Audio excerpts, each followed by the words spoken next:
high celestial or causal planes.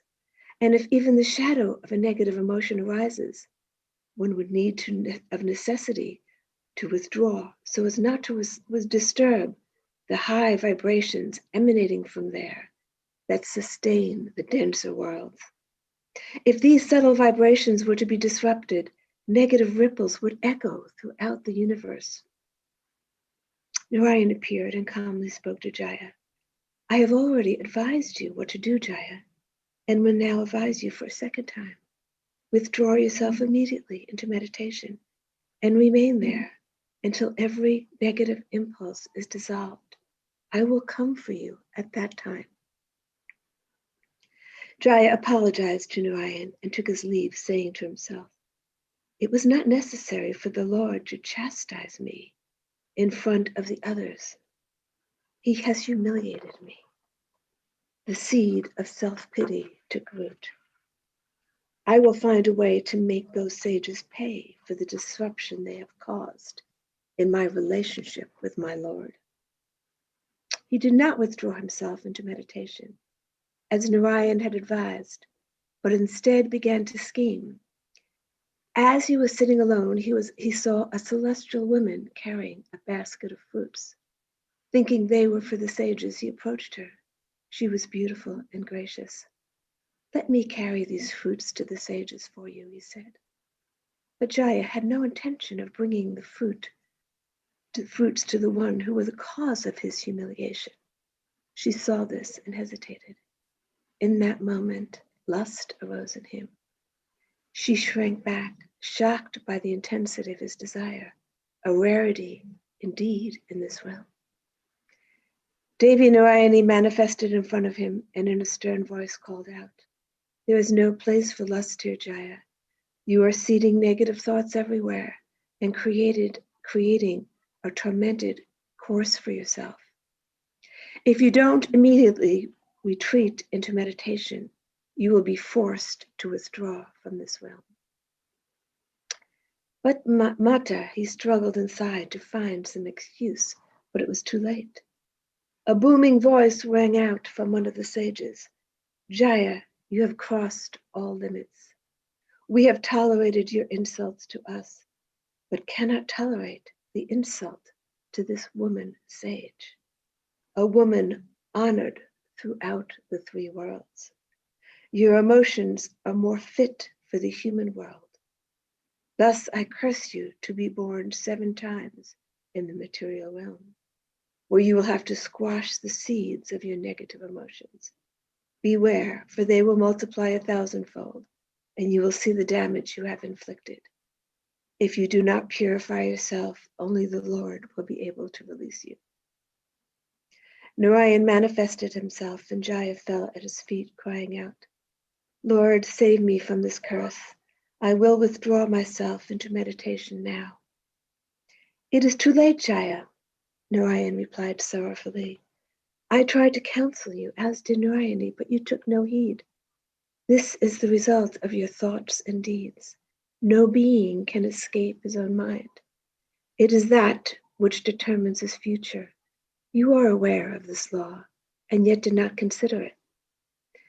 Jaya continued to plead his case, but Narayan said, the curse of a sage cannot be undone, but it can be ameliorated. The time will be condensed, and you will need only 3 births on earth to work through these illusions of yours. But your own deeds will determine whether you can return here or not.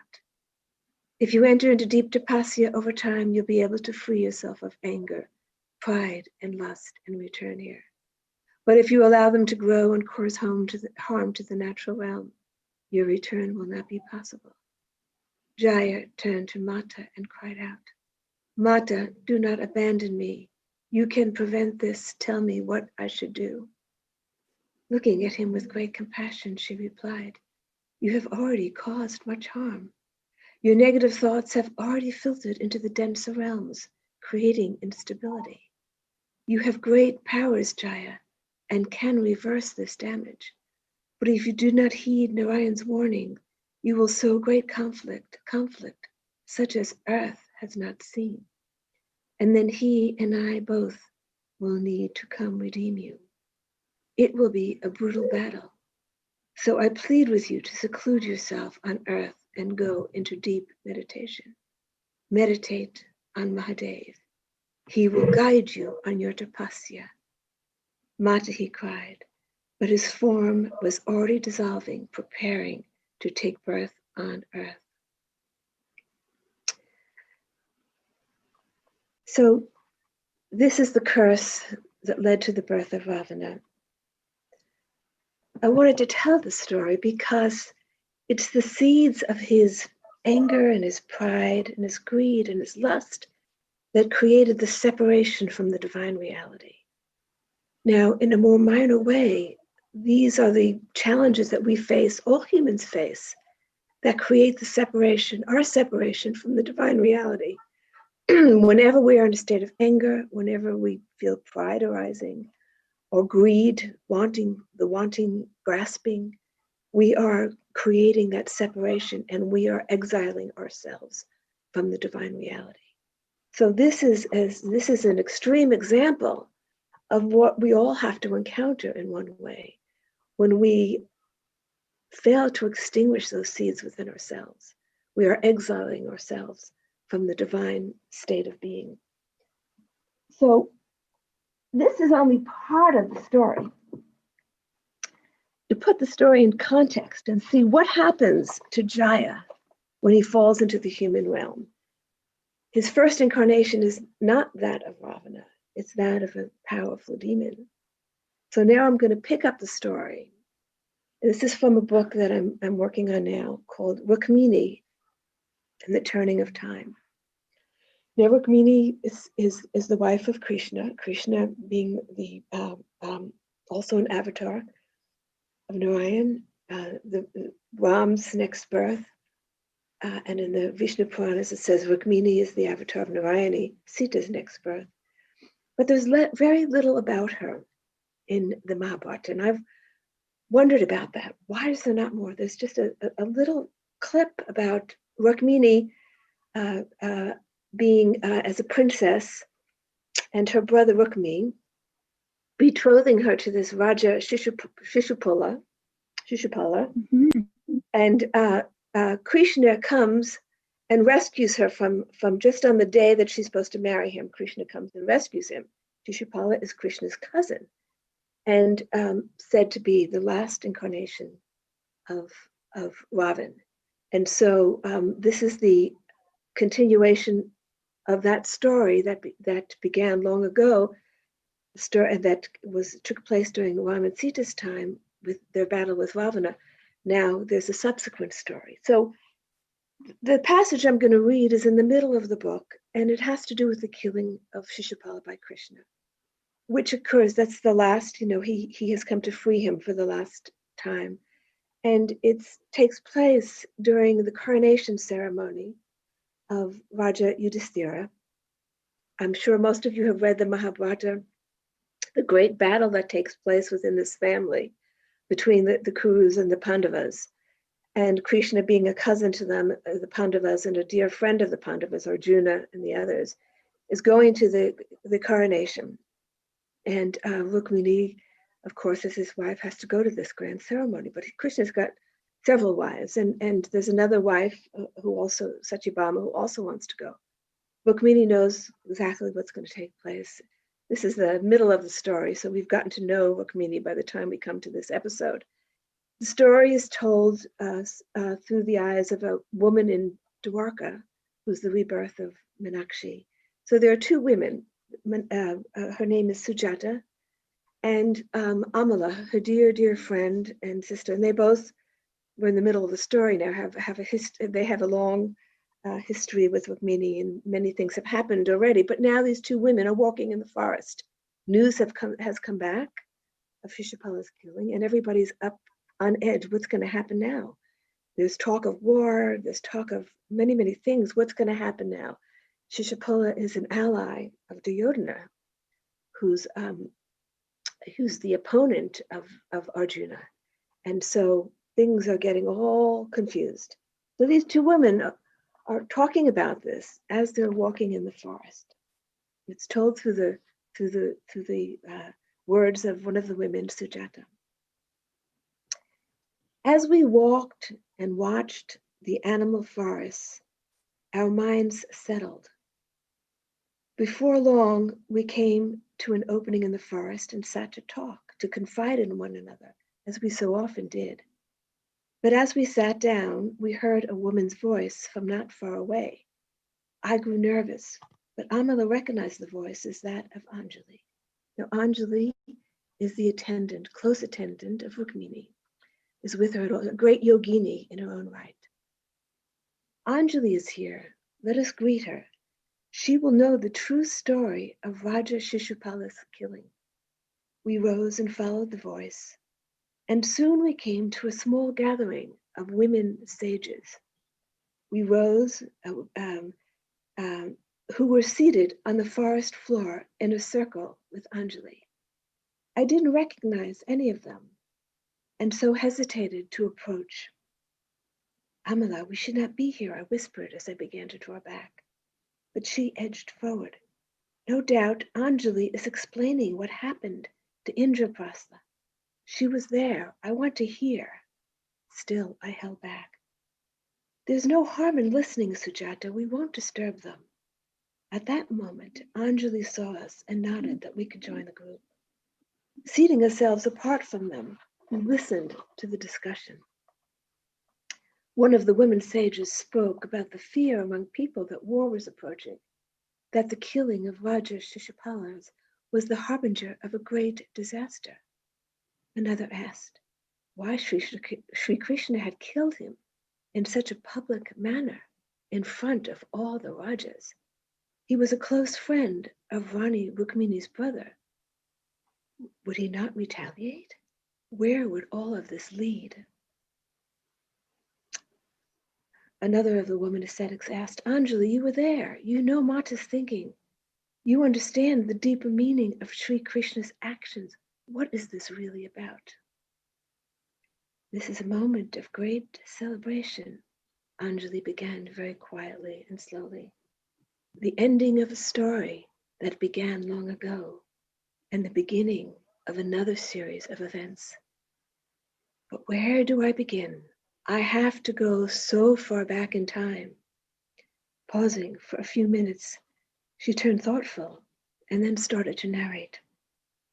You all know the story of Mata Sita's entry into Lanka, and the eventual killing of Ravana by Sri Ram. But you may not know what led up to the time to his birth as Ravana. You may know who he was originally, the devotee Jaya, who was cast out of that high celestial realm because of the impurity of his thoughts and the waves of disturbance he was creating in that subtle world of light.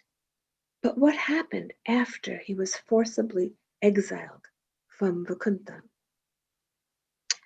She paused and looked around at the women sages whose eyes were all turned to her. Anjali began again. As I was seated beside Mata before the yagna was to begin in Indraprastha, while everyone was eagerly awaiting the great coronation ceremony, which was about to take place in that grand setting, Mata drew my attention within and showed me internally what had taken place in the distant past. I saw it all before my inner eye. I was drawn back to a time eons ago. She paused and closed her eyes, and for several moments a deep silence descended over the group. After a little while, still with closed eyes, she began to describe what she had seen. As Jaya was descending into human birth, Mata Narayani realized he would gain much power on earth. When a being falls from a high realm and takes birth in the human or demon race, their powers grow exponentially. He would be able to dominate all living creatures. It was the ascending Satayuga, a time of growing well-being and spiritual attunement. He could disrupt it all. Narayani knew she would need to find a more powerful being to counteract the negative effects, someone who would be willing to leave the beautiful celestial world of Vakunta and take birth among the demons. Someone who could preserve the upward movement of the ascending Satyuga and not let the earth spin into chaos. She knew who to call upon, and so she went to him, the one most beloved to her, a high deva seated in a beautiful garden, absorbed in divine bliss, in unbroken union with the Lord. As the most melodious songs filled the air, songs of love and devotion. These were his songs, which sprung spontaneously from him.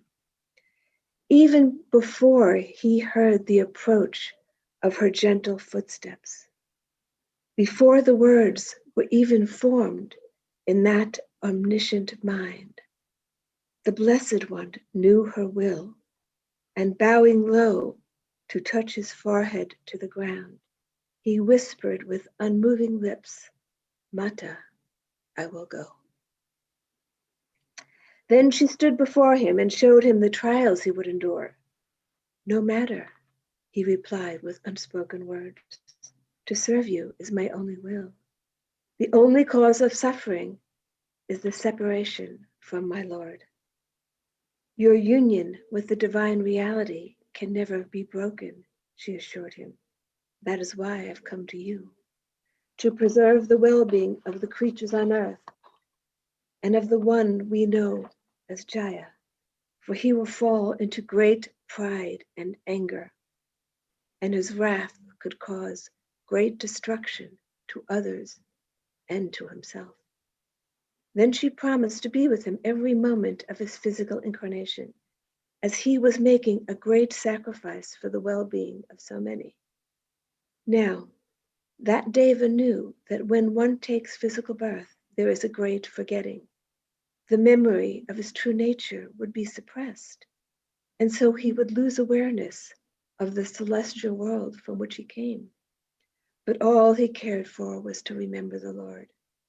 As he prepared for his upcoming trial, Narayan appeared and gave him the sacred mantra, telling him that by reciting that mantra, he would counteract many of the negative effects of Hiranyakashipu, the form Jaya had already taken, and consume some of the harmful karma that this powerful demon was generating. With this guidance, he took birth as the son of Hiranyakashipu and became the one we know as Prahlad. We all know of his trials and how Hiranyakashipu, so impressed with his own powers, really thought himself the Lord of the world and demanded worship from all quarters. He conquered large portions of the earth and was worshipped as a god, but out of fear, not out of love. He generated much fear on earth and much false perceptions of the divine. Fear of him even entered the lower celestial worlds. But Prahlad was there to subtly remind him of the truth. Ultimately, Narayan had to come and free him from his delusion. This is widely known. What is not known is that when he lay dying, Narayani appeared and lifted his spirit from his body. As Hiranyakashipu lay in a state of deep sleep, she traversed the universe and carried him to a distant cave where Mata Parvati was waiting. There these two great Mahadevis stayed with him as he experienced the darkest of realms, worlds ruled by anger, fear, and greed. They remained by his side so he wouldn't become locked in the darkness of those realms. And when they saw his memories of his life as Hiranyakashipu slowly sink into the hidden quarters of his mind, they awakened him.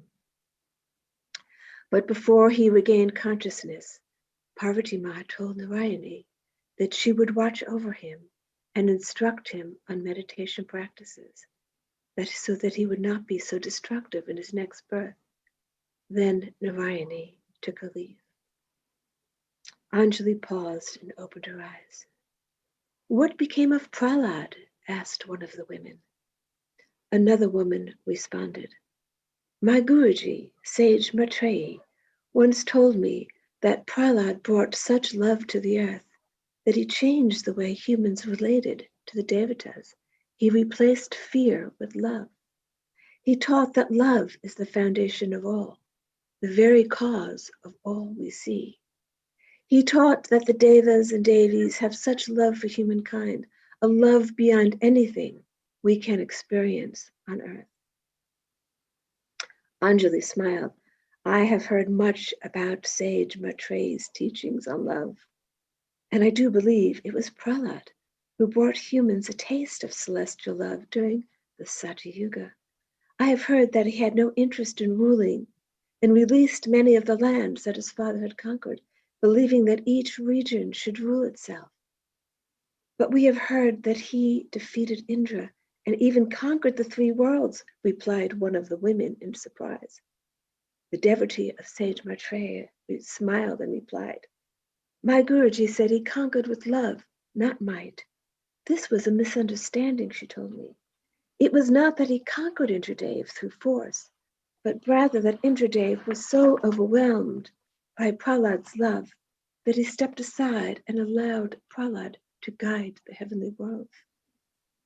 The women continued to discuss what Prahlad had contributed to the Satya Yuga, a deeper understanding of the Devas, opening their higher senses so they could see and hear them, when Anjali interrupted with a smile and asked, "We can continue discussing Prahlad, but didn't you call me here for the story about Raja Shishupala?" They all nodded and fell quiet, and Anjali picked up where she had left off. "I have not yet even come to the part about Ravana.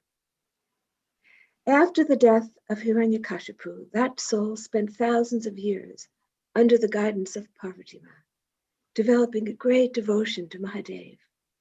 But his love was conditional. It was not pure like that of Prahlad, who sought nothing in return.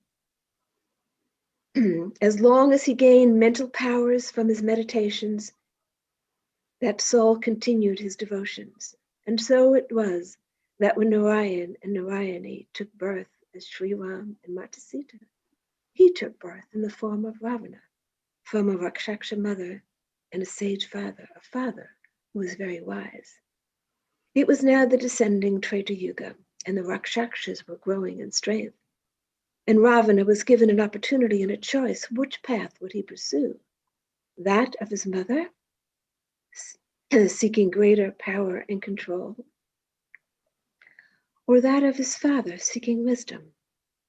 His mother was adept at magical practices, and Ravana quickly learned from her how to enter and control people's minds. He gained many mystical powers.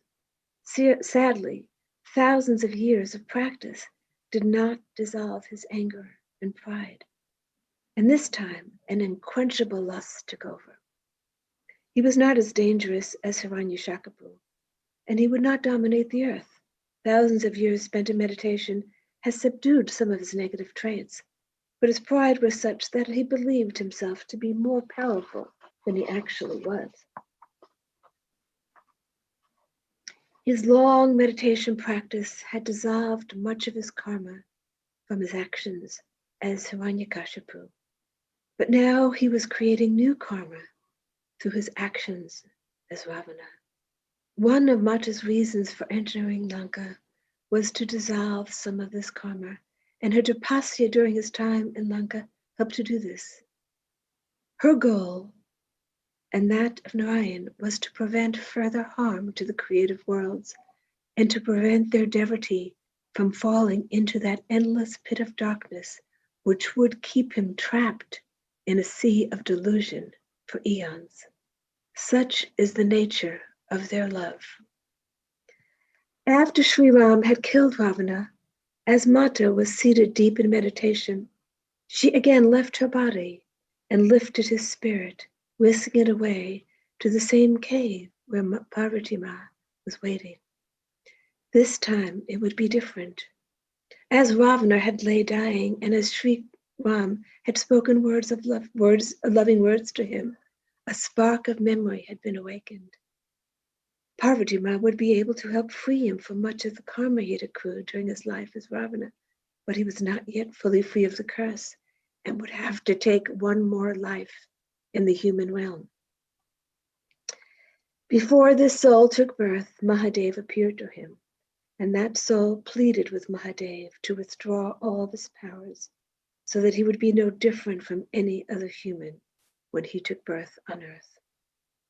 Mahadev did that, and after a few thousand years had passed, the soul was born again into the human realm as the son of Raja Damagosha, the king of Chedi, cousin to Sri Krishna and a close friend and ally of Mata's brother, Rukmi. It was now the end of the descending Dwapara Yuga. Anjali paused as some of the women gasped in surprise. Shishupala had been Ravana, one asked. Anjali nodded. That is why events had to unfold as they did. Ravana had kidnapped Mata in her life as Sita. This time, Sri Krishna kidnapped her on the day of her arranged marriage to Shishupala. That was the karmic return. Anjali let out a small laugh. But that drama was all prearranged by our Mata. In her playful way, she wanted to teach that soul a lesson about kidnapping. Never was there any possibility that her marriage to Shishupala would take place. She allowed it to appear that way, knowing how it would end. You all know that Shishupala was born with a serious deformity. But when Sri Krishna came to visit his aunt and greeted the new baby, the very moment he lifted and embraced his cousin, the deformity disappeared. You can imagine how grateful the aunt was. She showered love upon Sri Krishna every time she saw him and always spoke his praise. But her love for her nephew caused her son to resent and hate his cousin. So every time Sri Krishna would visit his aunt, Shishupala would insult him with all sorts of horrible words. Sri Krishna didn't care, but his aunt was much distressed and begged her nephew to excuse her wayward son. At one point, Sri Krishna said to Shishupala, I will excuse you 100 times, but after that, you will have to reap the result of your words. You can imagine how Shishupala's anger increased when Sri Krishna took Rani Rukmini as his wife on the very day that she was supposed to marry Shishupala. She was the one Shishupala knew had been promised to him. Anjali paused again as the woman absorbed the story. Then she continued, Now, this brings us up to the present. I was with Mata in Dwarka when she learned of the upcoming coronation ceremony of Maharaja Yudhishthira in Indraprastha. She knew that she had to attend, but this time Rani Satyabhama desperately wanted to go as well. It was unusual for both of them to be present, but Mata agreed, because Satyabhama is so very close with Rani Draupadi. Mata then asked me to accompany her and to stay by her side at all times. Once we arrived in Indraprastha, Mata became quiet, and throughout the various ceremonies she was withdrawn. Then the time came for the coronation. We were all gathered in the hall for the coronation ceremony. Mata had insisted in sitting in the back of the gathering where she could not be seen, and she asked Satyabhama to sit in the more prominent place with the other Ranis. I wondered why she had done this, but I never questioned her and knew there was a purpose. As soon as we entered, she drew my attention within and showed me the events of the distant past, which I have just shared with you, the history of Jaya's fall. I don't know for how long I was in that state. It could have been minutes or hours. I was far away, witnessing all that I've just relayed to you. And then, at a certain moment, I was drawn back to the outer world by the sound of a loud, threatening voice. It was Raja Shishupala hurling insults at Sri Krishna in front of all the Rajas from all of Bharat who would gather there, all the esteemed people, all the dignitaries of that region. Here was Shishupala standing, hurling one insult after another, Sri Krishna. Then I heard Sri Krishna say quietly and calmly, Shishupala, remember the count. You have just surpassed 100 insults. Ignoring this remark, he continued. I turned to Mata and saw tears gathering in her eyes. Then I heard her whisper, Anjali, take care for this body. Shishupala's insults continued and Sri Krishna stood there calmly. He had passed 100 that were to be forgiven, and still Sri Krishna did not act. It was only when his insults turned to Rani Rukmini that suddenly, with just the slightest movement of his finger, a flash of lightning flew from Sri Krishna, hurling so fast one could barely see that bolt of light, and in a split second, Raja Shishupala was decapitated. At that moment, I saw Mata's spirit rise from her body, which then slumped over. Fortunately, I had the presence of mind to hold her body and prop it up so no one would notice. I saw her drift over to where Shishupala's body lay and lift his spirit from his corpse, and off they flew. Then I was able to watch as she took him to that cave where Parvati Ma was waiting. Then I saw him awaken. Mahadev appeared in that cave, as did Narayan. And for the first time since his departure from Vakuntha, that soul, Jaya, saw his beloved Narayan and Narayani. Filled with shame over what had transpired through his 3 incarnations, he could not look at them. And so with eyes cast down, he fully prostrated himself. It was Mata who lifted him and raised his face, saying, It is over now. I see how you have grown in understanding. I must go find the 4 Kumaras and pay homage in gratitude for what they have done for me. I ache over the way I offended them, he murmured in a subdued tone. They took no offense, Jaya. What they did in cursing you was for your own benefit, so you could free yourself of the burdens of anger and pride, replied Mata. Then turning to Narayan, he asked to be allowed to compensate for those 108 insults he had cast at him. Let me do 108 benevolent acts, liberate 108 souls from the suffering. Then, after a pause, he added, No, 108 is not enough. For every harm I have caused, I will bring that much benefit to the created worlds. So be it, replied Narayan. Anjali paused and reminded everyone. As I watched this cosmic scene unfold, I was also aware that we were still in the coronation hall. Both scenes were unfolding simultaneously. It was as if time and space had disappeared. By now, Mata's body had returned to its normal state. Chaos had broken out in the hall, and Mata whispered to me, Let us retreat. I led her back to her room, holding her arm. I aided her as we walked, still aware of her presence in that distant cave with Jaya, counseling him on how to go about the task he had set for himself. She was both with me, walking back to her quarters, and with Jaya and Narayan and Mahadev and Parvati Ma in the cave, just as Sri Krishna was in the hall, which had now been thrown into confusion, and was also present in that distant cave. This is the nature of omnipresence. Anjali stopped speaking.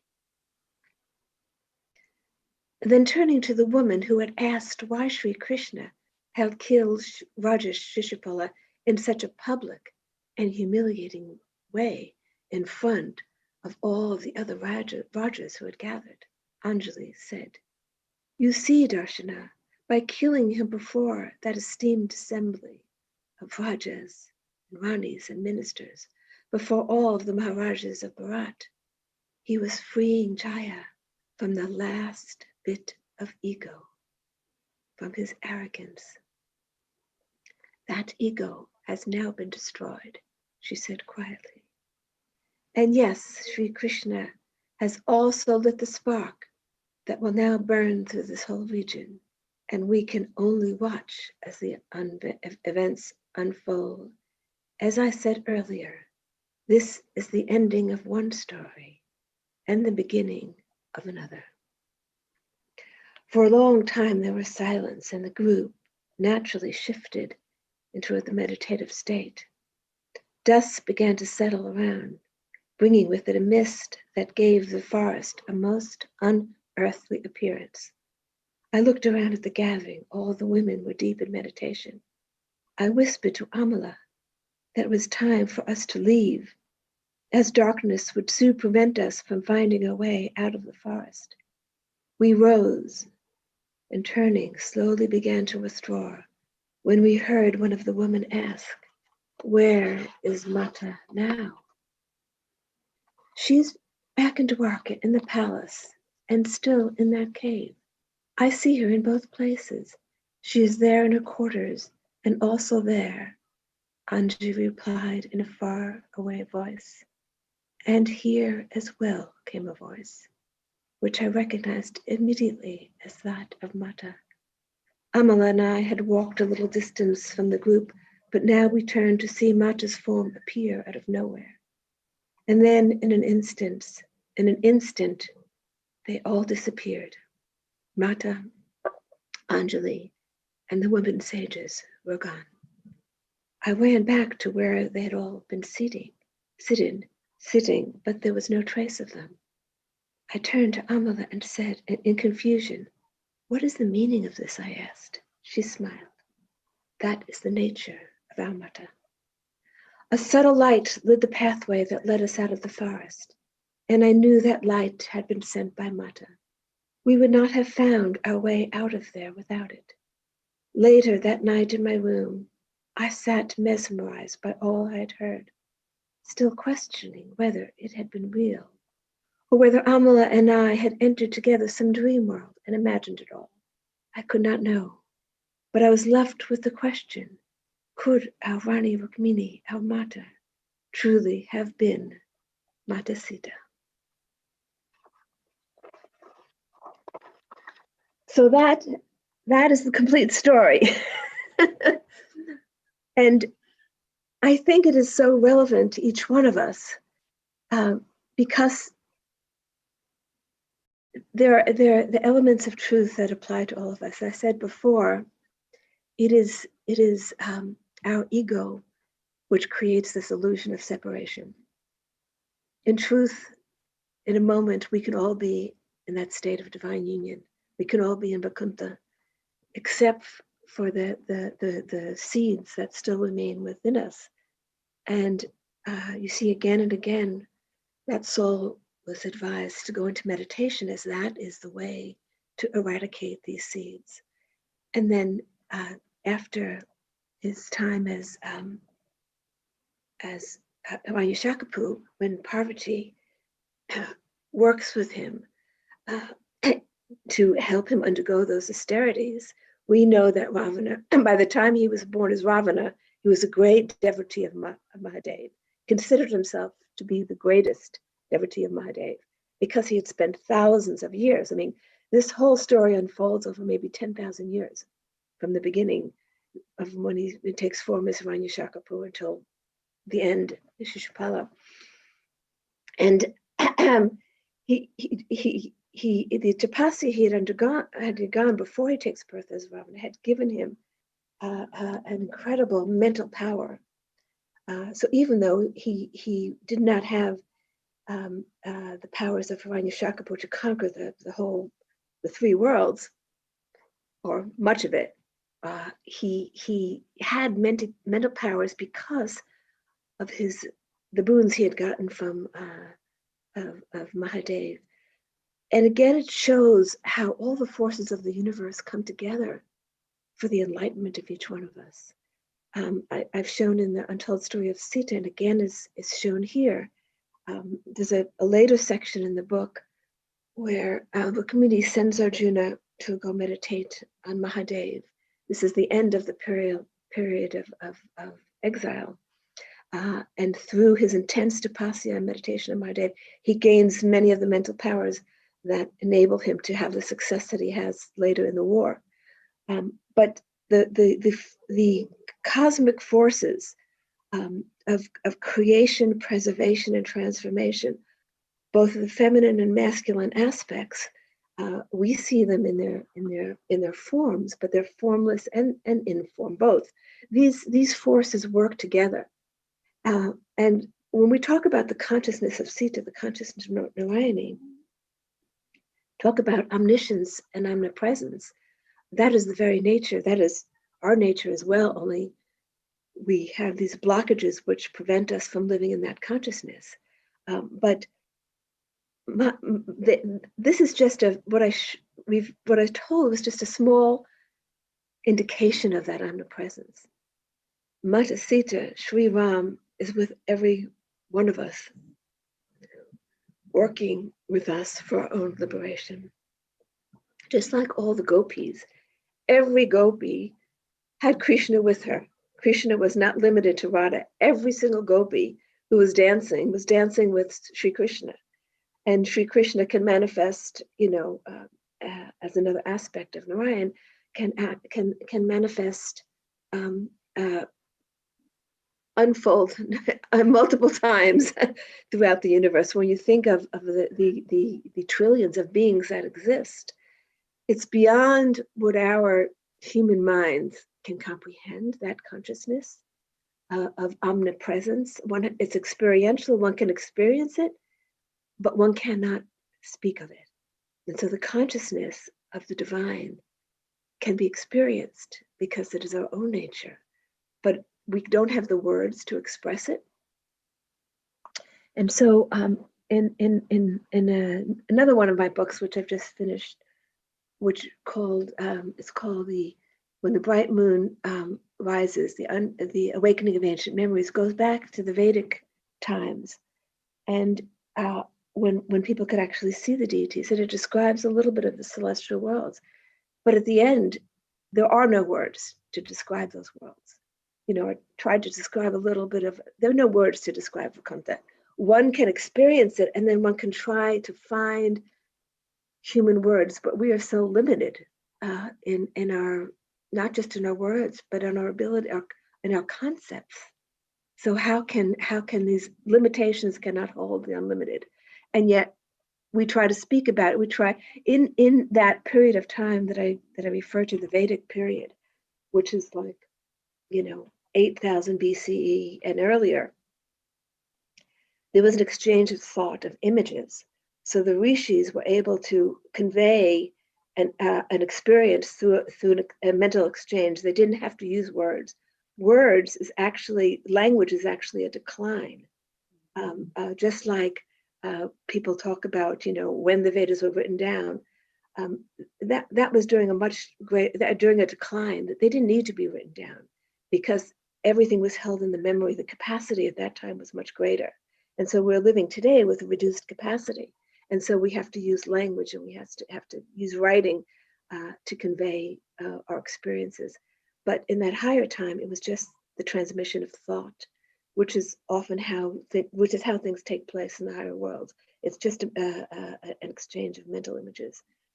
So I want to talk about, to put this into context a little bit, about it says in the Vishnu Puranas that every time Vishnu takes form, all the avatars, he's accompanied by Narayani, and yet she's never mentioned until Sita, which is interesting to me. Why she's never mentioned, and at some point I'm going to delve into that. So there are many stories about the different avatars, but it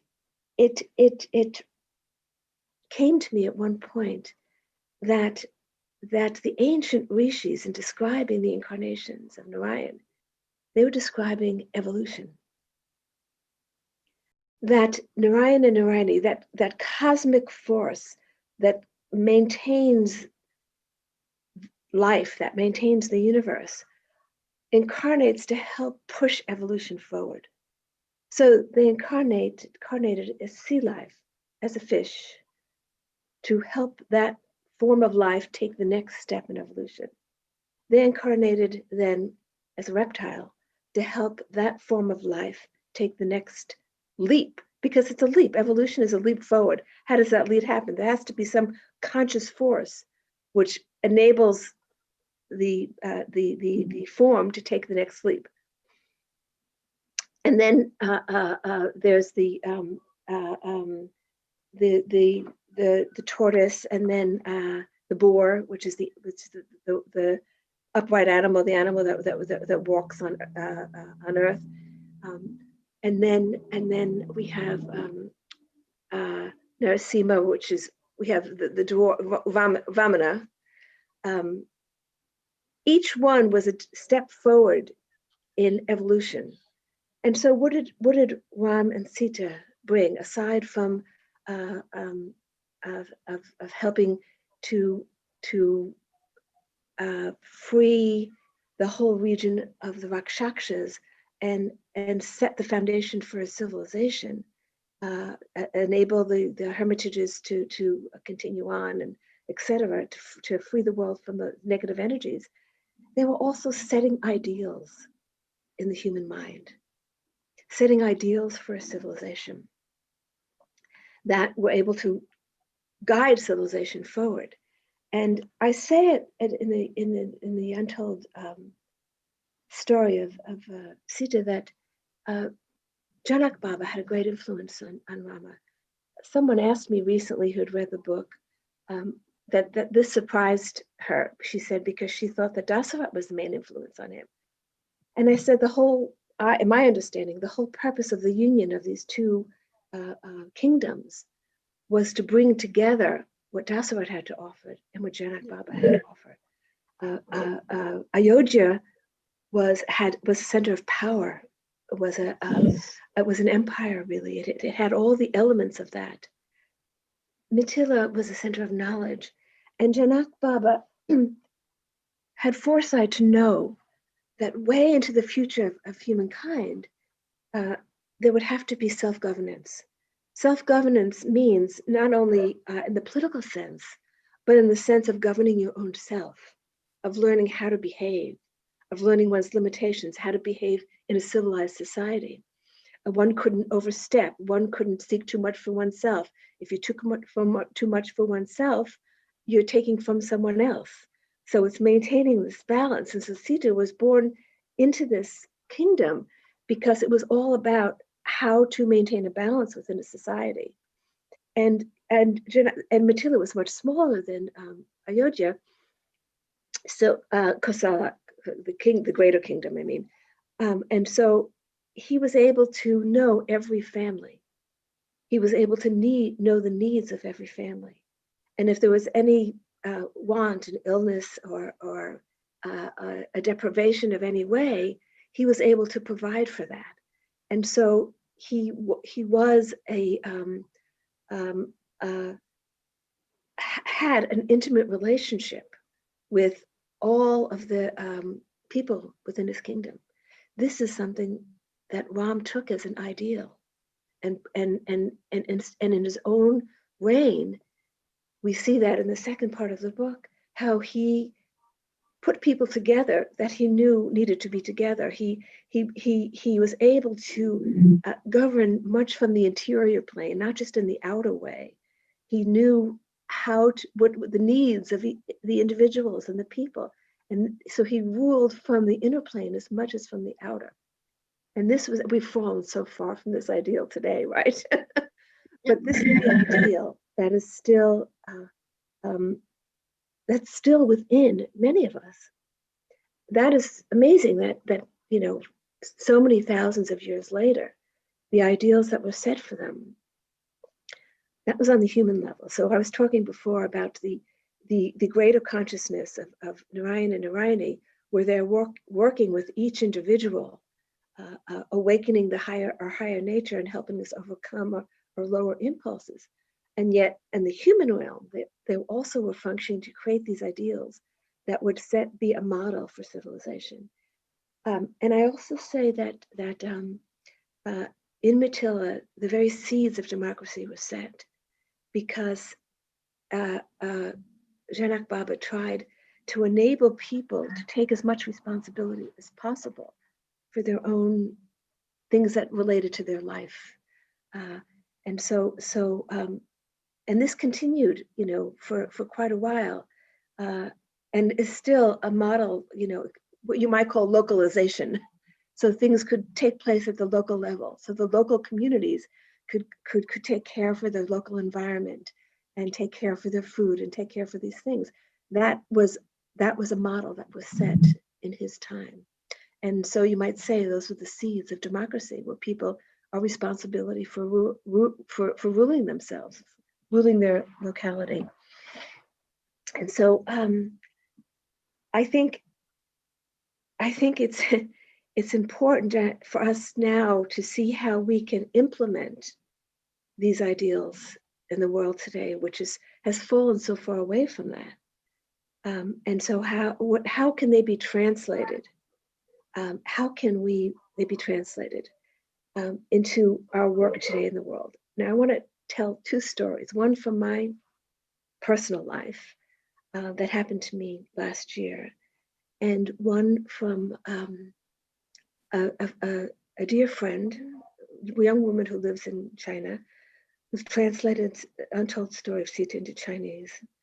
And the book affected her very deeply. When she had translated my first book, My Journey Through Time, Spiritual Memoir of Life, Death, and Rebirth, where I recount many of my previous births. And she, going from just the last few. And then when I told her about the Sita book, she said she wanted to translate it. And I said, do you think this will have appeal for the Chinese audience? She had been to India, and she was very taken with the teachings of Sri Aurobindo. And so she wanted to translate it. She was very, very moved by the book, very touched by the book, and started sharing it with others. And then a few months ago, maybe a month or so ago, she emailed me, and she said that she had a difficult situation in her life. Her father parents were divorced. Her father had remarried a much younger woman and now was going through a second divorce. She'd been alienated from him, and he was struggling and suffering tremendously, and she was struggling within herself what to do. And then she said to herself, what would Mata do? And she knew she had to reach out to her father. And so she reached out, and she healed a relationship that had been broken for many, many years. And she was able to give him comfort during this trial in her life. And I thought to myself, she's really internalized this book, and she has brought Mata into her day-to-day life, into her challenges. I did the same thing. Something happened to me. And I'm not proud of this. I'm going to tell it very truthfully. In my first book, My Journey Through Time, I talk about a life in India, in Kashi, during the 1600s, where a certain time in that life, there were communal tensions, and my husband and I left, and we left for a pilgrimage into the Himalayas. And that's the story that I told. I was taking my son to India a year ago, and his family, and he said that he wanted to go to the Ajanta caves. And so I started looking to where the Ajanta caves were, and I realized they were in Aurangabad. Aurangabad, I said to myself. And then my memories came back about Aurangzeb, who had been the emperor during that life that I had just described when I lived in Kashi. And I remembered the destruction of the Kashi Vishwanath temple. And I remembered the pain that it had caused me. I still get emotional when I talk about it. And then I remembered the anger and the hatred that had risen in me toward this emperor who had done that. And I couldn't get rid of that anger. I was walking around saying, here he is, a whole town is named after him, a whole university is named after him. And yet he caused such harm. To me, he was the Ravana of that time. So I started looking up where his grave was. I found out, so I said to myself, I'm gonna go to the caves, I'm gonna go to that place, I'm gonna go to his grave, and I'm gonna spit on it. It's just gonna make me feel better to do that. I'm not proud to say this. This was my thinking. And so I started researching, and I found that it was an unmarked grave in a Sufi shrine. Now, I have great reverence for the Sufis, and I said, oh, in a Sufi shrine. How am I gonna go there and spit on it? And I said, well, I'm going to do it. I'll just cover my face and just do it. And then I started reading that at the end of his life, a lot of the Sufis had gathered in that place, probably to dissolve so much of the negative energies that he had fostered.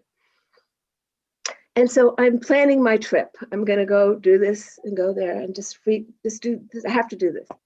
And then I had a dream. And I'd been praying to Mata. I didn't know how to free myself from that. What do you do when you have this anger toward a man that died 400 years ago? You can't go talk it out. You can't go work it through. What do you do? And so I was praying and praying. I didn't want to walk around with this anger that was consuming me. And so then I had a dream. And in the dream, I was in a broken down temple that had been destroyed, and there were the ruins. And I was walking through the ruins, and I met a man. And the man said, have you come to see the Sufi? And I said, which Sufi? He said, oh, there's an old Sufi sitting in the ruins over there. You can go see him. I said, what's his name? He told me his name. And I said, oh, yes, I know that Sufi. I'll go visit him. I'll go pay my respect to him. So I walked over the ruins, and I finally came to an old, dirty Sufi sitting in a corner with a few people around him, and he was humble and he was bowed, and he was in a very lowly state in terms of his appearance. And then I stood there, and he looked up at me, and I said, oh my God, that's Aurangzeb. And my anger disappeared. And I woke up, and I was so grateful that Mata had released me from that anger. Now, this is a difficult thing because, I've worked for many years with people who in conflict areas where there is a lot of anger. I've worked with Israelis and Palestinians, with Iraqis, Afghanis, and Sudan. I mean, it's very hard to know how to dissolve that anger that a lot of that comes from. I mean, when we take a new birth, we carry with us a lot of, unless we're doing a lot of practice, we carry with us our emotions that we've experienced in the past. And which is why meditation practice is we have those samskaras, is so important. But it takes a long time. It takes a lot. One has to have a lot of patience. One can't expect within one lifetime. Or, you say, oh, I've been meditating 40 years. It sounds like a long time, but it's a snippet of time that you've been doing this sadhana. And I'd been carrying around this anger within me for many hundreds of years. And my meditation, until I consciously turned to Mata and asked to be free of this anger. That's what I was given this dream. And somehow the anger was released. And so I see the story of Ravana as applying in different ways to each one of us. We all have seeds of greed. The more conscious we are, the more mindful we are, the more we can catch them in their seed form and not allow us to be consumed by them. And so that is the key. And meditation practices, we're told, helps release some scars. It helps burn them up. And yet we all need the guidance of whatever form of the divine is most beloved to us. And sometimes different forms. In that life, when I lived in Kashi, I was a devotee of Durga. And because I had left, I had not had an experience of Durga, but I was praying my whole life. And it was when I was left for hermitage, when I was left for a pilgrimage to the Himalayas, and my husband and I wandered, we finally ended up in Kashmir. And it was in the jungles of Kashmir, in the forests of Kashmir, that I met a woman hermit who gave me the experience of Durga in that life. Had that temple not been destroyed, I would not have gone on pilgrimage. I would not have counted that woman hermit, and perhaps not have had the experience of Durga. And so if my son had not asked to go to the Ajanta caves and had not started that process, I might not have had the memory, allowed all my anger toward Aurangzeb to come up, which had been, which had been repressed, had been suppressed. I've lived my life not aware of that, but it came forth with such a force that it was really creating a lot of suffering for me. And so everything that comes to us, even the misfortunes that come to us, we see that Meenakshi was born into a cursed family. She herself, and in this book, When the Bright Moon Rises, goes back to the Vedic age when she had received the curse. So it describes, when you see the whole picture, it's mind-boggling. So back in the Vedic age, she had transgressed in such a way that she was cursed. But there was this woman sage who blessed her that the curse would come to fruition during the most auspicious of times, and had given her the blessing to have it take place during the time Sita was born. And so she was born into a family that had been cursed, with great misfortune. She had been cursed that she would lose all of her loved ones.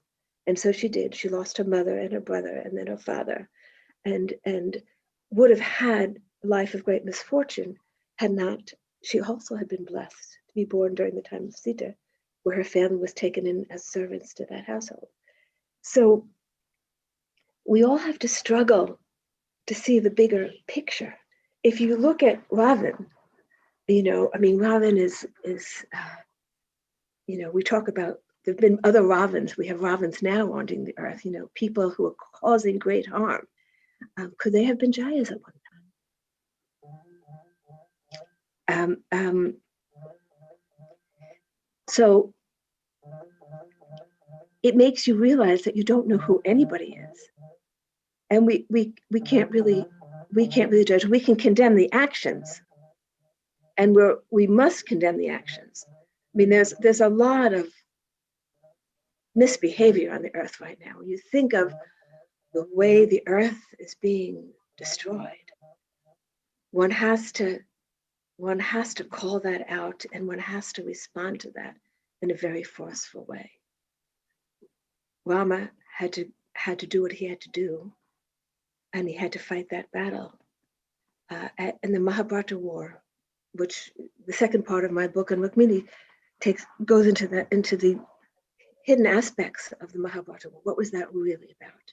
It wasn't just a fight within the kingdom. There were other things going on that made that war necessary. And Krishna's role in it, and Rukmini's role in it, which again is not told. We can't just look at outer events. All of our stories are just about the outer events. This took place and this took place. But what was the inner cause that led to the outer manifestation? Everything on the physical plane first has a spiritual source, as a spiritual cause. And so we have to look to that spiritual cause. And so how we apply these things in our life today, when we see so much suffering and so much wrong being committed, and yet I know many of my friends get so angry at certain individuals who are causing the harm. And I myself have to be very watchful because who could not get angry at Ravana? Ravana's, other Ravanas appear. There's not going to be a time when there's not a Ravana. That's the nature of this polarity. So how can we not get angry at that, but to try not to be angry at the soul who has fallen into deep delusion and who will have to pay the price, because those are the laws that maintain the physical world, the law of cause and effect. And so I often remind myself of that when I see wrong being done. I remind myself that there is ultimate justice in this world, and we do our part to try to manifest justice on the earth. But as much as we can, we have to try to hold the larger picture and try to invoke the cosmic powers to work through us, to the cosmic forces to work through us to recreate the balance and harmony on this planet. So among the, there are many, I could go on and on about the different messages. What was the process of writing the untold story of Sita was an awakening experience for me. I was in that consciousness for 2 years as I wrote and rewrote that story. And of course, for me, the most touching was the love Sita showed for her servant who was not very enlightened at that time, I must see. I mean, looking back at my own past, I see how step by step I've gained much greater consciousness and awareness. There was not much of an awakened consciousness. There was love, yes, but not much of an awakened consciousness as I see going back in time. But step by step, each life brought a greater and greater awareness. And now in this life, I have the opportunity to recall many of my past lives and also to engage in deep sadhana, which I didn't have. To be able to engage in sadhana is a gift that not everybody has. Be able to have the meditation practices. For the first time, they're readily available to the lay person, no matter where we are, in any station of life. In earlier times, it was the recluses, the hermits, the ascetics, those who had left society, who had access to these higher practices. But now in our age, there are millions and millions of us that can engage in sadhana to help the world evolve, because we're at an evolutionary moment. And it's a critical evolutionary moment, as all the evolutionary moments are. Life is going to progress, or if it doesn't, it's going to be a very tragic thing. So we all have to work for the evolution of life, and what brings that now in this particular moment is our meditation practice. And so I look at this COVID retreat, this COVID pause, in many ways as a message of that. Okay, you are forced to stay home now. Your daily routine has been disrupted. You can't go out shopping.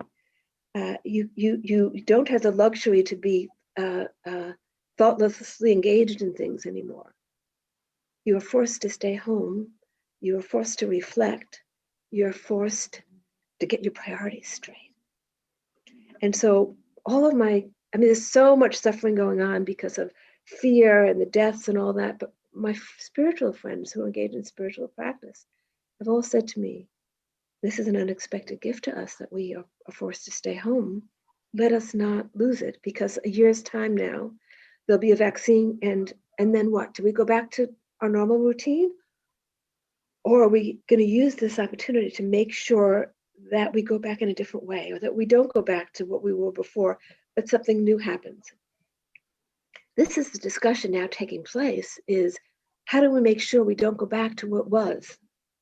How do we make sure we go back to a more conscious outer life? We don't know what that's going to look like, but let us use this time. We have maybe, another few months, we don't know, because this uncertainty of what's going to happen next, of how long we're going to be able to be in a more retreat-like state. We can spend more time in our meditation, more time tuning in to the higher beings who can help guide us on what to do next, on how we can push this evolution forward, how we can change the collective mind. So we are a part of a collective vibrational force, and our collective meditations help raise the vibrations of this collective energy. And yet, at the same time, because it's the nature of our physical plane, there are forces pulling it down. And so this is the battle to lift up the collective and to resist those forces, and how we can do it without allowing anger or fear to come into play.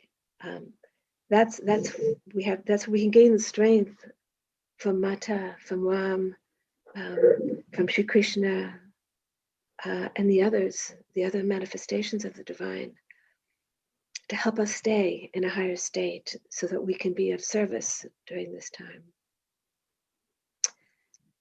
So I think now that's pretty much all that I wanted to say. Let me see if there are any other. That's wonderful. Maybe now we can open it up for discussion. Definitely, madam. Before I start this platform open for Q&A, I just wanted to tell you what a great wisdom sharing session that was, especially about the divine consciousness and the way you ended it up, madam, with the current state that we are in, which is this, if we can call that a COVID break. And not everyone may be at the same sadhana level as you, madam, but still, for most of us who have taken this opportunity to travel within, it is an evolutionary leap in our own way. So even if we have to go back to the external world at the end of this COVID break era, we're not going to be the same person that we were before. There has already been a step change in each one of us as we try to stay in our own divine selves, trying to travel within. It has brought a lot of change, madam. And I can talk from my experience that connecting to the divine consciousness seemed like a far away thing long time before. But as you mentioned about that Chinese friend of yours who had this amazing experience of connecting to Sita Ma when she was trying to apply to her daily life problem. When I started wisdom sharing, it was as if I could connect to Sita Ma's consciousness straight away. I could not have imagined this happening maybe a couple of years back.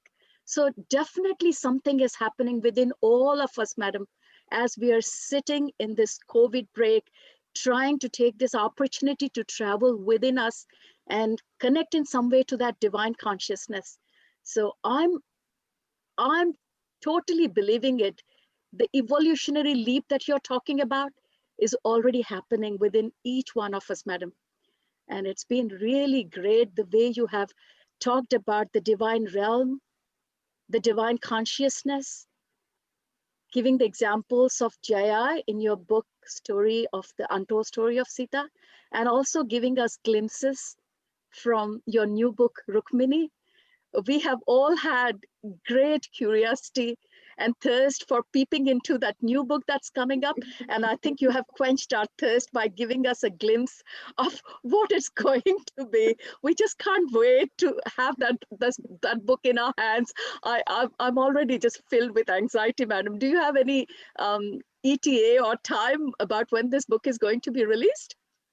It will be released early, the first part of next year.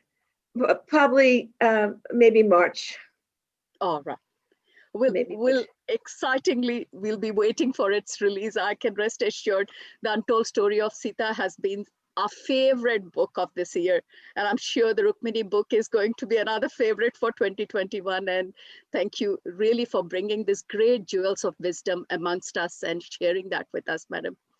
I'm just going to open the forum for question answers. I'll start with the panelist. So we've got Swarnalata madam on the panel who had had the opportunity of translating your book in Telugu language. So Swarnalata madam, if you can unmute yourself and if you could ask your question or your feedback or comment to Dena Madam. You can unmute yourself, Swarnalata Madam.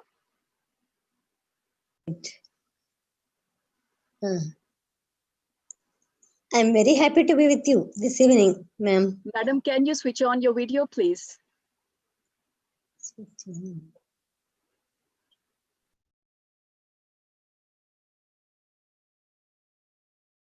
Yes. Are you able to see me? We can't. But if you can't figure it out, we'll try to do without the video, but it would be really great if we can see your face too, but that's okay. If you can't manage it. Even then. Yes. I'm very happy to be with you this evening. And one more thing is, your untold story of Sita, it took me towards all the ages, I lived with her. I felt as if I am the Sita, and I'm experiencing all the stuff. For me, no questions about it, but I want to be with you to experience your vibration, to experience your lovable speech. That's why I'm here. Thank you, Amma. Thank you very much. Thank you, Meenakshi. And thank you, Madam. Saroja, Madam. Thank you, Swarnalata Madam. Madam, thank you for your efforts in translating. That's a beautiful gift. And my hope is that everyone who reads this book comes into the presence of Mata Sita. And I do hope to meet you all when I come to India, hopefully next year. Sure, Madam. Certainly I'll meet you. We all can't wait, Dena Madam. We will be waiting for you there. I certainly will be traveling from Melbourne. Thank you very much. By the way, one of our participants in this particular session, Mr. Shastri, has got a great sharing here, Madam. He says, it's a great detailing of Mahabharata. Your wisdom sharing has been very insightful, and really thanks for all the detailed explanation, Dena Madam. So Shastri sir, I have passed on your message to Dena Madam and all your appreciation for her wisdom sharing. Thank you. Okay. Next we have Kavita Gupta Madam, who also had the great privilege to translate your book, The Untold Story of Sita, in Hindi. So Kavita Gupta Madam, if you can unmute yourself, which you have already done, I can see. If you can please come up with your feedback, comment or question or any sharing with Dena Madam. Yeah, hi, a warm greetings to both of you. And I can only say now I'm translating this book in Hindi, which is still on. I have not completed. But Dena ma'am, I can tell one thing, that reading was another thing, another level. And translating is a different ball game, I can tell you. Each line when I'm writing, I can feel so profound, such a feeling as if I'm witnessing the entire episode, as if it's happening just in front of my eyes. So my humble gratitude from entire India, I can say, once the book will be in Hindi for mass, because majority of Indians are Hindi speaking. So I think once it's there in Hindi, it'll be a revolution, I can tell you.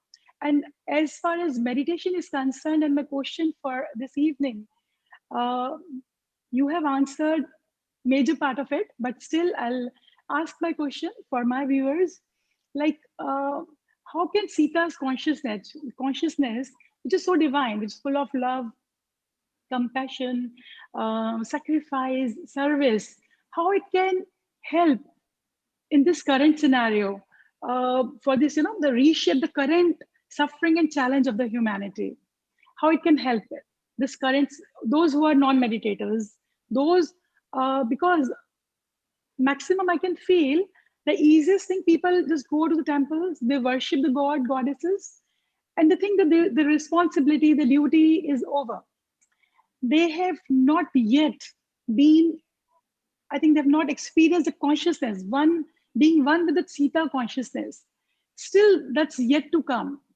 That era of feeling, that oneness, that can only happen through meditation. And it's not that 100% or everybody on earth is meditating. Otherwise, the suffering won't be here. Like we see a lot of sufferings, corona and different ailments, different wars, China threatening India, so many things, you know. And I would also like to know something about your NGO, what you are doing globally for the women, global peace initiative of women. Sorry, Kavita madam, you're breaking up. I think you've got enough questions for Dena madam to start off. Well, first of all, I want to thank you for translating the book into Hindi. That is a great gift and contribution. My deepest wish is that this book just be given to as many people. I was very surprised when my friend in Beijing asked to circulate it in China. China is the book that I finished. I was writing the Rukmini book and then had to put it aside because another memory was coming back to me that I had to capture. And so I wrote this other book, When the Bright Moon Rises, which goes back to the Vedic period and then has a subsequent life in China. And I dedicated the book to the people of India and China because I talk about the wisdom of the Taoist wisdom and the Vedic wisdom, and the feminine aspects of both. And then, of course, I finished that book, and so now I'm going back and finishing up the Rukmini book. But my work increasingly has been now about awakening consciousness in China. There is, I mean, we have found, you know, we've worked with young people around the world, young environmentalists who have a spiritual practice, and we've done many gatherings of these young environmentalists, and I found that those who had the deepest practice were in China. And many of them, although they were Buddhist, had a very strong link with India. They had been to India, they had been to some of the ashrams in India, they gained a lot from India. Their practice was Buddhist, but there was an integration going on. And so you don't never hear about this in the news, right? So we have to separate out the political, what's happening at the political level. And I know this is true in America. I see my own political level here, and then what's going on at the spiritual level is very different. And so, and the big question here among Americans is, when is this spiritual collective going to have enough of an energy, a power to really flip things? Timing is unknown. I see that happening in China. So, and of course, the issues between India and China at the political level are of great concern to me. So I find myself, and I finished the book just as that conflict was taking place in Ladakh, and I've been to Ladakh. I've been very close to that conflict took place, you know, and I know the Buddhist community up there. And so, actually, I was supposed to be going to China this year in September. Actually, of course, that got put on hold. Hoping to go next year, there are people now working to. It's very hard to get things published right now. The Sita book's been translated into Chinese, and it's being quietly circulated. It hasn't been published, but they're looking to get a publisher in Hong Kong for it. And so none of this is my doing. This, you know, this young, beautiful Chinese woman just happened to read the first book and said, do you have another book? And I said, well, I have this book on Sita, but I don't know if it would be meaningful to you. And then that's the book that she's really now wanting to circulate. So in a way, we are just instruments, you know, we are just instruments. We don't know the impact that our work. When I published my first book, I was very, my journey through time, very anxious about it. A lot of my spiritual friends said, you can't do this. You can't do this. You can't talk about your past births. So I said, well, maybe, but I had a friend who was dying of pancreatic cancer, and she said to me, you must do this, because a lot of people will feel at ease, especially. And then subsequently, a lot of people came to me and said, my friend has cancer, can I send them this book? Because a lot of people are afraid. They're afraid of death, and to know that there is no death is a great comfort to them. And so, I think that the more we can help, I mean, this is a known in India, but for a lot of the world, it's not a given. And yet it's increasingly becoming understood that life is eternal, that we go from chapter to chapter to chapter. And so, now I'm asked to give talks on that. Well, how does that work? Well, what do we take with us? What is our true nature? What is the nature of some score of these questions that come up? I think the more people can understand that, a lot of fear can be erased. So back to your question, I've started to, and again, the time frame we can't know.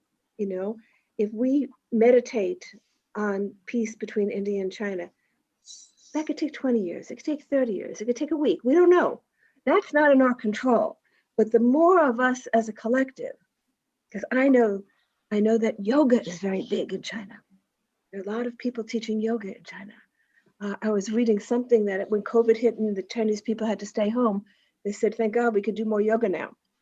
So these are undercurrents. The government can control certain things, but they can't control what you do in your private time. If you're home meditating, nobody can say, stop meditating. So this is there is a change. And this one young man in China that we know, a very, very deep practitioner who had spent quite a bit of time in India and now has joined a monastery there. He said, and he's got a young woman teacher in her 30s. And he said that many young technologists, people from the tech sector in China, are leaving that world and now going to the monastery to learn meditation. So I see hope for the future. And this is why a lot of my work is focused on young people. I was just talking to a center. I've done some work with the Indica Academy in India, and they just started a Center for Indigenous Sustainability. And they wanted to partner with us about how to help young people understand more deeply the indigenous culture of India through agriculture, through the medicines, the indigenous medicines. So I said to him, this was a great concern of mine, because whenever I've brought together young people in India, they're very disconnected from the essence of the spiritual culture. And because they're surrounded with all of the modern aspects of modern life, how to help them connect more deeply. In my own, in the writing of my book that I've just published, When the Bright Moon Rises, I talk about there's a woman sage that I encounter, and I talk about, it brought me into the experience of Indra. I had never had that experience of Indradev before. And when you think of all the stories, how he's portrayed as being like a human, petty, jealous, this, that. Indra is a beautiful cosmic force. And so how to awaken in young people this memory of who these divine beings are. So I'm planning to do something now with young people. By young, I mean 20s and 30s, probably mostly 30s, who are eager for the knowledge of the truth of what the indigenous culture was. So our collective meditation is the most important thing right now, both in helping to create a harmony between the two ancient great cultures of India and China, because there is a lot of greatness in China in terms of the wisdom from their ancestors, but they didn't have the seeds of democracy. They've been ruled by emperors, centralized emperors for millennia, actually, going back to BCE. So they don't have the tradition of democracy. And so, not to judge that, but just to say, how can we create harmony between these two great ancient cultures that are having enormous impact on the world and will really are the future, the transfer of power toward Asia. So our collective meditation, we have to include China in that collective meditation. Yeah, definitely, madam. Thank you so much, ma'am. Thank you so much. Here, I would like to add, I'm really thankful to you for this answer, ma'am, because yes, you rightly said, collectively, it's a role of each and every meditator to spread the awareness. And among the youth, yes, that's most important. And to add here, ma'am, one more thing, I have also written a book for youth, and that's Spiritual Alphabets. It's named Metamorphosis, Transformation of Self. It's for the young children and the youth. And from each alphabet, I have taken few virtues, which we all need to cultivate in our day-to-day life. So, Thank you, Kavita, English? madam. Is the book in English? Yes, ma'am, English. Yeah. So when yeah. I come, you can give me the book. Of course. Sure, Wonderful. certainly, ma'am. And ma'am, I would also, if you can share your email ID, I can send the PDF right now. Since you have lost time now, you can read now also. Okay. Anybody who wants to reach me, it's best to reach me at the office email. I have a GPIW email, but I don't have access at home. So you can reach me at Dena, DENA, at FinPartners, F like Frank, Let me just note INN, down. Mhm. Yeah. Dena I at think FINNEARTNERS, FinPartners. And also you can send a message on Facebook. Yeah, Sai, I'll do that. Sai, you can put that on Email the is what I chat. check most frequently. Yes. Sai, if Thank you you could so put much, that on the ma'am. chat, it would help everyone. So Anuradha or Sai, just put it on the chat so that others can have a preview of madam's email in case they're all looking for it. Thank you, Kavita madam and Dena madam. That was a great reply. I just wanted Thank you to so share. much. Yeah, thank you, Kavita. I just wanted to share one of the feedbacks from the participants, and they have a question as well. So this is Rashi as saying, I've spent the last few days immersed in understanding and exploring the presence of yoginis and rishis from the Vedic times. And today, hearing from you all that from the Vedic times, I'm really full of awe and gratitude, madam. And she's also asking, are there any workshops or platforms that you conduct to integrate with your work that you do? Yes, there are workshops that I'm going to be doing, and you can be in touch with you can be in touch with me on email. And Marianne, who's my assistant in all of this, can give out information about that. And I have to say that, you know, I don't see myself as a teacher. I see myself as a servant. The consciousness of being the servant never left me. And so but I've been asked to do certain workshops, and I'm happy to share whatever knowledge I have, whatever I've gained through my life experience. I'm happy to share that. Great, Dena madam. Thank you very much. We'll take that information from Marianne through the platform here, Sai and Anuradha. If you can coordinate with Marianne and get that information to the viewers, please. Thank you very much. Madam, before I pass to the next person with the question, I just had one personal question on my own as I was hearing you. You did mention that Vaikuntha is a divine realm, and it's very difficult to really explain that in concepts and in words because it's beyond concept. But when I was reading your book, The Untold Story of Sita, you did make a big try to explain or to show us glimpses of Vaikuntha. On what was the basis of that, madam? I mean, what did you see? I know you can't tell us exactly because it's again the words and its limitation, but can you tell us, share us a little bit about what you saw and how you try to depict in the words? In my book, Journey Through Time, not Journey Through, The Bright Moon Rises, there are 3 chapters in there which describe the celestial realm, because I do have memories of the celestial realm.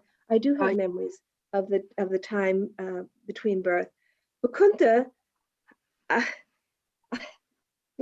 is all that we consider to be beautiful, the things that make us joyful. It is the realm of bliss. As I said, more than a place, it's a state of being. In that state of being, whatever beauty arises in the mind manifests. So it's a state of being where you manifest things. So you manifest however beauty appears to you, whether it's through flowers or song, or however beauty appeals to you, that's how it manifests. And I tried to describe it and how beauty manifests to me, but it's the state of only the slightest sense of separation exists in that state from the divine reality, because in the cosmic sea upon which Narayan and Narayani rest, that is the state of unity, the state of oneness with the divine consciousness, undifferentiated spirit. But as soon as there's a sense of separateness and a sense of being apart from that, that slightest, just the first level of separation, that is that state of complete, still where the bliss of unity is still there, but one has a sense of distinction, of separateness. That is the state that many of the divine beings stay in before they, there's a story about the guru of my lineage, Mahavatar Babaji, where at one point he's thinking to shed his form and to dive back into the ocean of consciousness. And then a woman, Rishi, appears and says, "Why are you doing that?" He says, "Well, there's no distinction. What's the difference whether I keep my form or not?" And she says, "Then if there is no distinction, then please keep your form." And so he agrees to keep his form for the duration.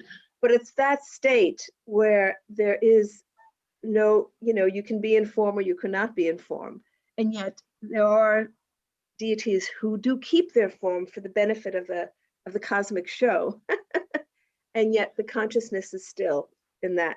So it's hard to describe it in pictures, what beautiful flowers and heavenly colors and skies. I mean, it's whatever beauty you can manifest. That's how it manifests. Wonderful, madam. Thank you for sharing that with us. I think Suresh Babu Garu has a question or a feedback to share with you. Suresh Babu Garu, would you like to unmute yourself? Yeah. Please go ahead. Thank you very much, ma'am, for giving such an enlightening message. Today is a great day in our Pyramid Spiritual Society's movement. One thing I would like to ask her, when we ask Mahadev, he will bless us only with one gift. But today, your enlightened message gave not only aspects of untold story of Sita, but also glimpses of Rukmini. It's a wonderful thing. And in the interest of our viewers, I would like to put small two questions which you can enlighten us on these two things. One is what is the impact of Janak Baba on today's local self-governance? That's one thing. And second thing is, what is the impact of children bringing in nature as Mata Sita brought love peace in nature? These are the two things. Kindly enlighten us. Thank you. Well, I think that as I started to say, Janak Baba, this idea of self-governance, of taking care of our own natural environment, things have been so centralized that we have no control anymore over our rivers. A community can't keep its rivers clean because, miles down, 100 miles down, there's a factory pouring toxins into the river. We have to have a relocalization, which is the tradition of India. And that was very much the thinking of Janak Baba. When you look to how are we going to progress as a human community? How are we going to get out of this jam that we're in, where things are just being degraded without people even having a say in it? We have to take better control at the local level of cleaning up our rivers, of regrowing our forests, protecting our forests, preserving our food sources, bringing back indigenous seeds. One of the things I was talking to this Center for Indigenous Sustainability about is where are the seed banks? Are there seed banks? Because there was a conscious strategy of the British to eradicate a lot of the indigenous seeds and to create monocultures. So and that's harming human health. I mean, in the past, during Sita's time, human health was preserved through the vast diversity of foods that were available. And we've lost so much of that now. They say you have to eat, I don't know how many apples, like 40 apples to get the benefits of what one apple used to have. So our food has been so degraded, like everything else. And so the message that I feel Janak Baba would give if he were here would be taking back a local control, allowing us to govern our local areas, to preserve our environment and care for the needs of everybody. You can't, when you've got so many people, how can you know what the needs are? But at a local level, you can care for the needs of each community so that nobody has too little. And so again, balancing. So don't take too much so that they have too little. Everybody has to have enough to live a good life. For Sita, again, I mean, the extraordinary effort she went to inculcate this love and care for the natural world. Many of us have it. We have it. I think it's naturally within us, but we don't know how to demonstrate it. The nature of modern life has so removed us. Well, the first thing is with food. I know all of you are vegetarian as I'm vegetarian. The first thing is, and then if you see how animals are treated for the meat industry, they're not treated like living beings. And so bringing consciousness to this. And then when I first became a vegetarian 40 years ago, people looked at me like I had an illness. Now it's very commonplace. So there has been change, but we have to keep hammering home these messages of caring for animals and caring for our forests and caring for the rivers. And it's best done, we have to work at the policy level of the central government, but honestly, it's best done at the local level. And I was talking to this Indica Academy is how local can it be? Can it be within the state level? They said it has to be more local than that because, I mean, we all know there's a lot of corruption in every level of political life everywhere. And so you can have greater control when you can do it at a local level. And so I think that's the message that is still coming. I mean, I see Sita very active in the world today. So many people now are coming forth and talking about Sita. And so I see the presence because there is a need, evolutionary need right now. And so these presences are putting ideas into our mind. And that's why meditation is so important. It makes us receptive to these ideas. I mean, I say to myself, what do I know? You know, what do I know? I can make myself receptive and pray that these ideas flow through me so that I know what to do. Thank you, Thank you madam. very much, madam. I think, madam, your book had come at such a right time where we really needed to reconnect back to Mother Earth, and everything that your book said and the love that Sita Mata gave to Mother Earth has kind of re-invoked our connection back to Mother Earth. I see so many people, you know, writing back to me just because I've been wisdom sharing this book, saying, madam, now we are planting, you know, this tree in our garden, that tree in our garden. It gives me such immense happiness, Dena madam, that all of a sudden we have kind of gone back to our roots and we are trying to remember who we were and what was our connection with Mother Earth. I mean, every day is a festival, ma'am. We're really celebrating so much through this reconnection. That makes me happy because I think that's what's happening with us too here, is that there's much more love. I mean, I say to people, every environmental talk I give, you have to fall in love with Earth again. It's not about doing your duty to care for it. You have to fall in love with Earth.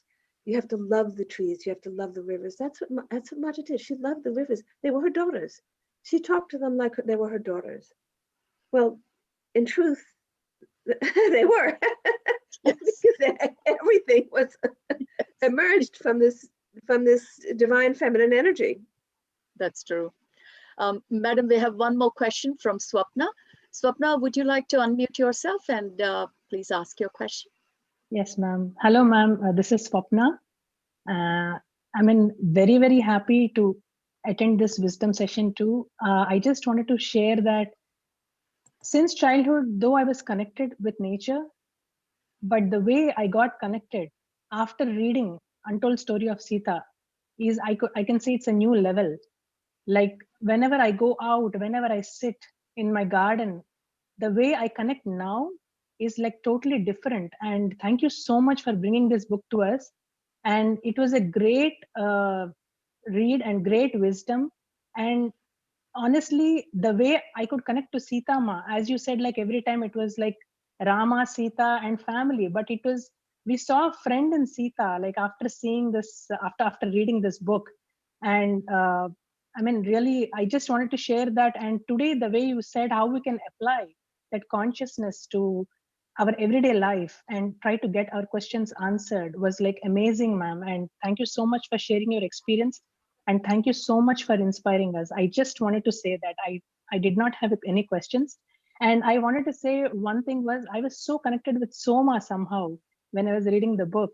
The way she was carrying herself, the way her confidence, her surrender, and her trust with Sita Ma, and she was always like maintaining her calmness, and she was so confident that Sita Ma will be fine and she can take care of herself. That was like amazing, ma'am. Somehow I got so connected to Soma, and I literally saw myself in that scene. When I mean, every scene was like that. Yes, that scene wherein when Sita Ma goes into the forest for some time and everybody was worried, and Soma goes. You know, it was like amazing when amazing, ma'am. I have no words. I'm actually still, and I can feel so much energy today too. Thank you, ma'am. Beautiful. I actually often find myself talking to Soma. She's a very real presence in my life. Yes, ma'am. Beautiful Someone being. got so connected with Soma. Yeah, Madam, you're talking about Soma. So if you were Meenakshi and you had another life as Sujata in your book, which is about Rukmini, was Soma there again with you at this point of time? Soma wasn't, but there was another beautiful soul, Anjali, and there are beautiful stories about her. There are many stories in the book that relate back to Sita, because I talk, in my story, I'm part of a dance community that was in Vidarbha, Rukmini's kingdom, and I had been to Dwarka, and that's where these memories. I had long ago seen that I had a life in Dwarka, but I didn't know the details until I went to Dwarka, and then when Rukmini marries Krishna and moves to Dwarka, a lot of the communities, because Rukmini was very much into beauty, into the arts, and she loved to go in disguise and watch the dances. She'd always disguise herself as a village woman and go watch the dances at the celebrations. And so the dance community shifted to Dwarka, as did some of the other artisans shifted to Dwarka. And there's a whole story about her work in Dwarka, which is, to me, very beautiful, very beautiful. And it's kept me connected to Sita, because there's so many links and crossovers, and I'm very grateful to have this book that I'm working on now. So are we, madam.